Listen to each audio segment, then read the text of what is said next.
The stairwell that skipped a floor. Floor 21, Episode 4. In every building I've cleaned, the stairwells tell more truth than the lobby. Lobbies are for show. Shiny floors, fake plants, fresh paint. Stairwells are where things leak. Dust collects. People drag their real lives up and down when the elevator breaks. I have been cleaning stairwells for 15 years. I know how they should feel under my feet. I know the rhythm of landings and doors. I know when something is out of place. That is why I noticed when the stairwell suddenly had one more landing than before. The building called me a cleaning contractor. Most people just called me Marta. I worked the morning and afternoon shift, Monday to Saturday. Same routine. Start at the lobby, take the stairs all the way to the top, clean my way down. The first day I came here, the property manager handed me a printed checklist. Lobby, mezzanine, floors 1 through 20, he said. No 21st floor, that number makes people nervous. We stop at 20. I joked that I did not care what they called it as long as I got paid. He did not laugh. Later, I would remember that. The building was not the worst I had worked in. Old, yes. Uneven, yes. But the pay was on time, and the tenants mostly kept to themselves. In the morning, the stairwell smelled like cheap cologne and coffee. In the afternoon, it smelled like dust and tired sweat. By evening, it was quiet. I grew used to the pattern. From the lobby to the 20th floor, there were exactly 40 flights and 20 doors, spaced the same way. I did not think about it. My body knew the climb better than my head. Then one week, the property manager asked me to add a Sunday night shift. Deep cleaning, he said. Once a month. After midnight, when everyone is asleep. Extra pay. He looked like he expected me to say no. I said yes. Extra money is extra money. The first Sunday night, the building felt wrong from the moment I walked in. Too quiet. Even the hum of the elevators felt muffled. The lobby lights were on, but the big plant in the corner cast a shadow that looked heavier than it did in the day. I signed in on the clipboard. Under special notes someone had written. Check stairwells for water leaks, floors 17, 20. I grabbed my cart, my mop, my bucket, and my keys. I always start with the stairs. The elevators can lie. The stairs cannot. I pushed open the door to the main stairwell. The air in there was cooler, and it carried smells from every level. Cleaning chemicals from the lower floors. Old cooking from the mid-levels. Paint and drywall dust from 18. The first part of the night was normal. I scrubbed, wiped, picked up candy wrappers and cigarette butts near the fire doors. When I reached the landing between 17 and 18, I stopped. There was a small handwritten sign taped next to the fire door. Do not mop here after 2 a.m. Someone had written it in thick black marker. No explanation. No initials. I looked at my watch. It was only a little after 11. I shrugged and kept working. At floor 18, I noticed the first strange thing. The fire door to the hallway was cleaner than usual. Too clean. The glass in the little window had been wiped from the inside, leaving long streaks at a height that did not match anyone I remembered. I peered through. The hallway was dark except for an exit sign at the far end. Plastic sheeting hung over some of the doors. A closed, empty floor. Behind me, in the stairwell, a drop of water fell from somewhere above and splashed near my shoe. I looked up. The concrete above was stained with a wide, dark patch, as if something had seeped through over time. That was not new. Buildings leak. I made a note on my checklist. Water stain above 18, check pipe. Then I kept climbing. By the time I reached 19, my knees were starting to complain. I am not young. The fire door to 19's hallway was slightly open. From inside I could hear a TV, low and flickering. Someone still awake, but that was their business, not mine. I cleaned the landing, checked the corners for trash, and moved on. Between 19 and 20, the stairwell turned in its usual half square, 2 flights and a small landing in between. At least, that is how it had always been. Halfway up, I realized I had already turned more than once. I stopped and looked around. The walls were the same dull off-white. Same handrail bolted into the concrete. Same emergency light above the landing. But the climb felt longer. I went back down 3 steps and counted the risers out loud. 1, 2, 3. By the time I reached the next landing, my count was wrong. There were more steps than there should have been between 19 and 20. On the wall at the landing, there was a small metal sign. I had never seen it before. It looked old, the kind of sign you only notice after years of passing it. Emergency exit, level 20. The arrow pointed up. The door next to it had no number. No peephole. Just a plain gray fire door with a push bar and a key cylinder. I checked my printed list. Between 19 and 20, there should have been 1 landing and 1 door. This made 2. My chest tightened a little. I told myself I had just misread the plan. Maybe this was a service entrance. Either way, the checklist for deep cleaning said: wipe all handrails, sweep all landings, test all doors. So I tested it. I took out my ring of master keys and tried the one marked stairwell main. The key slid in smoothly. Turned. The lock clicked. The door opened. The air on the other side was colder than the stairwell. Not by much. Just enough that the hairs on my arms rose under my sleeves. There was almost no smell. Not cleaning chemicals. Not cooking. Not dust. Just, nothing. The lights were on, but dim, as if someone had turned them down to save electricity. The hallway looked like all the others in this building, if you did not stare too long. Same beige carpet. Same off-white walls. Same doors. Only, the numbers on the doors were missing. The little metal plates where they should have been were blank. At the far end of the hall, above the exit door, a green sign glowed softly. Stair, 20. It pointed back the way I had come. I stepped forward a little. My mop bucket squeaked. The sound echoed too far, as if the hallway stretched longer than it looked. Something about the carpet bothered me. I looked down. There were footsteps in the pile. Not dirty, exactly. Just pressed in, as if someone had walked there often. But the pattern was wrong. They came from nowhere, crossed the hallway in the middle, then stopped near the wall. No door. No corner. Just wall. I followed them with my eyes, then shook my head. Tired, I thought. Too many stairs. I backed up into the stairwell again, pulled the door closed, and checked the small frame where the floor number should be. Someone had taken the number out. The plastic slot was empty. My key turned backward with a soft final click. For a second, the light in the stairwell flickered. Then everything was normal again. I told myself I would check the building plans when I went back down. Maybe I had found a service corridor no one had told me about. Maybe I had just walked into some half-finished renovation. I reached the landing for 20, did my usual sweep and wipe, and made my way to the roof access and back.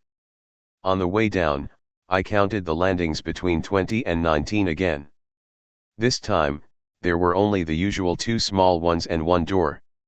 The plain gray door with the empty number frame was gone. The wall where it had been was solid concrete. I put my hand on it. Cold. Real. I stood there longer than I should have, mop in hand, my bucket on the step below. Then I said out loud, to no one. No extra pay for thinking. Just clean. I finished my shift, wrote water stain above 18 in the log, and went home.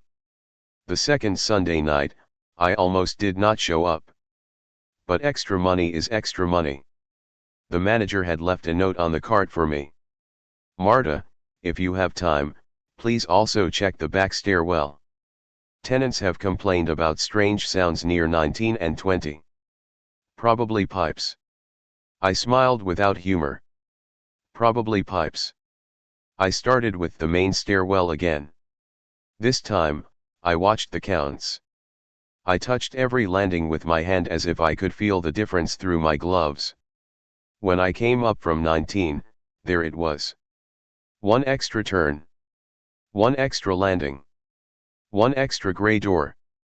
No number. The sign on the wall still said, "Emergency exit, level 20. I did not try the key this time. I stood in front of the door and listened. For a while, there was nothing.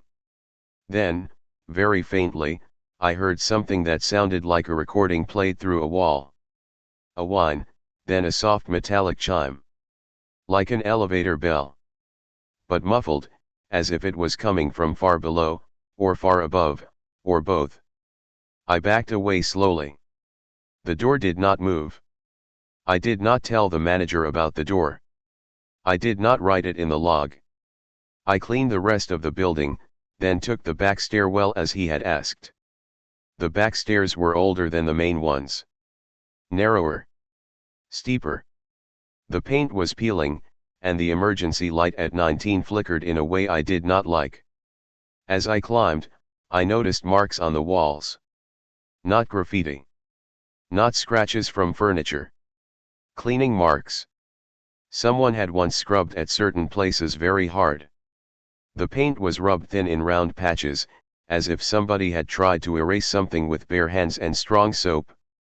Near the landing between 19 and 20, I found a little scrap of paper jammed under the edge of the handrail.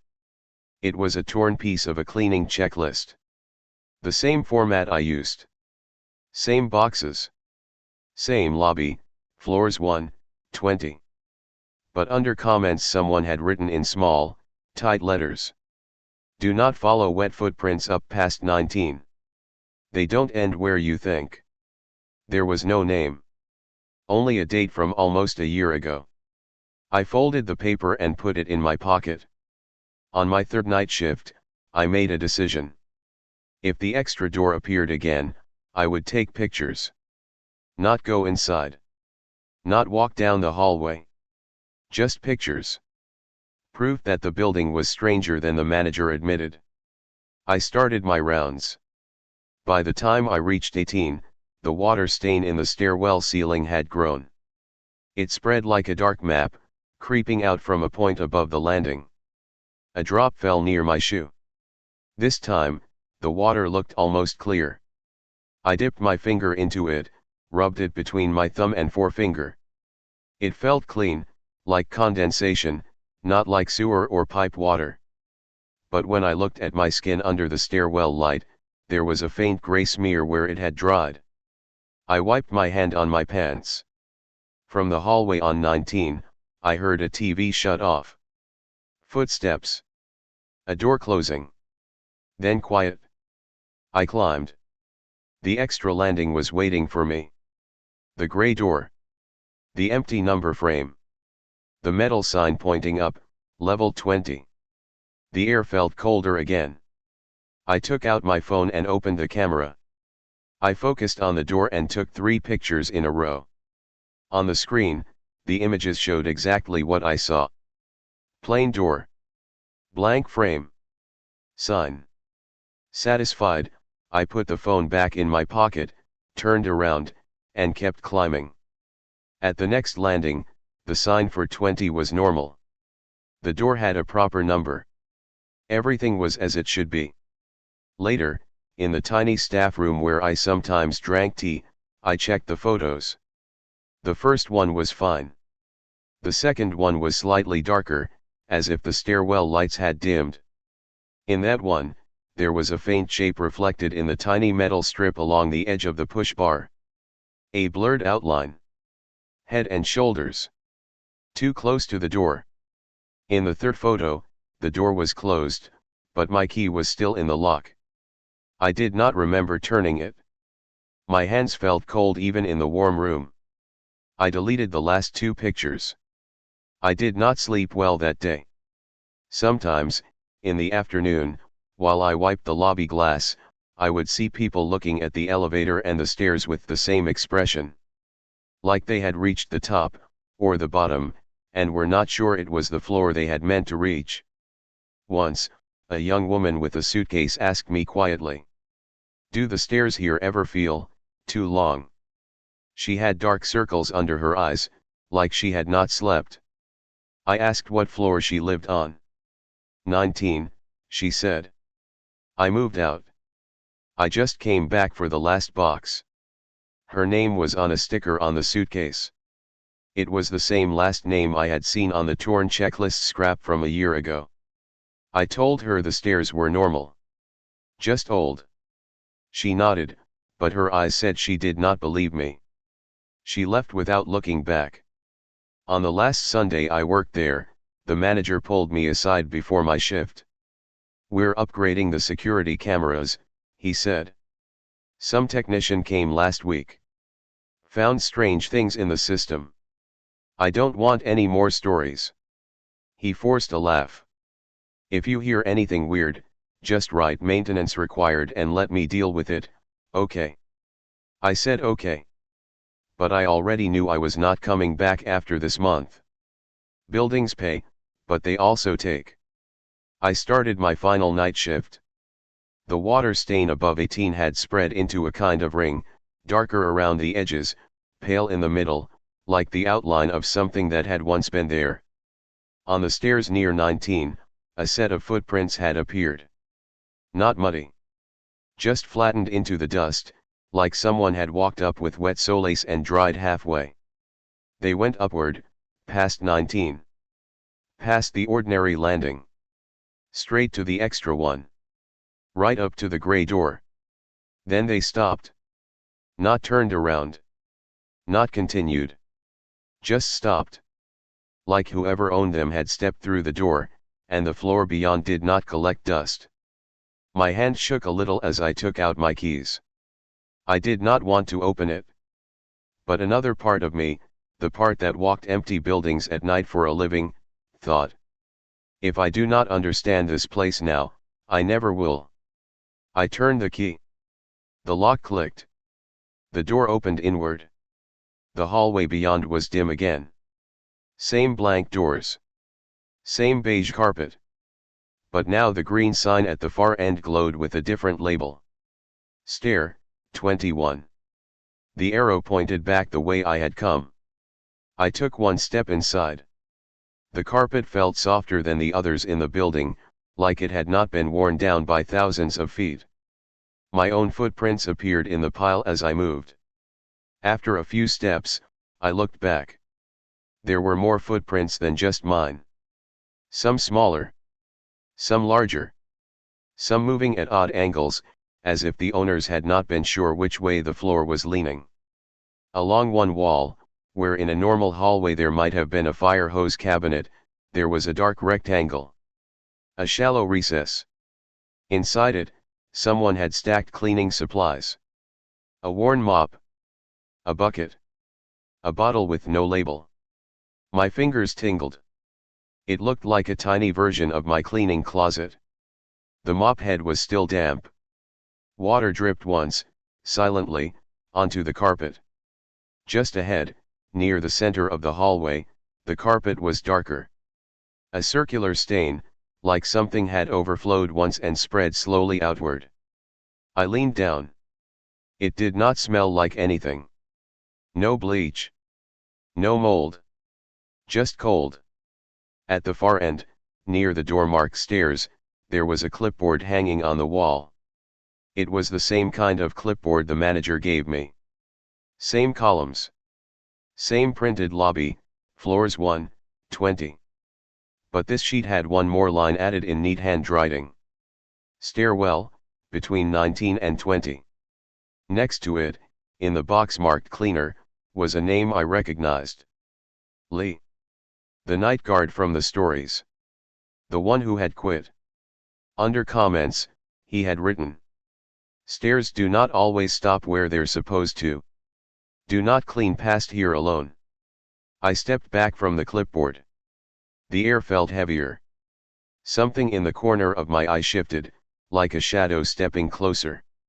I turned. For a moment, in the reflection of the metal strip along the base of the wall, I saw more than just myself. There were shapes behind me. A man in a security uniform with a flashlight. A young woman in a t-shirt and pajama pants holding up a phone. Someone hunched over a laptop, cables trailing. All standing in the same space, layered over one another, like my own reflection was one more layer on top. The lights flickered. The reflection cleared. Just me, mop in hand, bucket by my leg. I walked backward until I reached the stairwell door, never turning my back on the hallway. When I stepped out and pulled the door closed, I realized I was breathing too fast. The sign on the wall no longer said level 20. The metal was bare. The door had no frame for a number at all. When I looked again, there was only solid concrete. No door. No extra landing. Just the ordinary stairs between 19 and 20. I finished my shift in a daze. In the log, under comments, I wrote. Water stain above 18 still spreading. Back stairwell needs repainting. Main stairwell is, strange. Then I crossed out the word strange and left the line blank. I turned in my keys at the end of the month. The manager asked if I wanted more hours. I told him my knees were getting too old.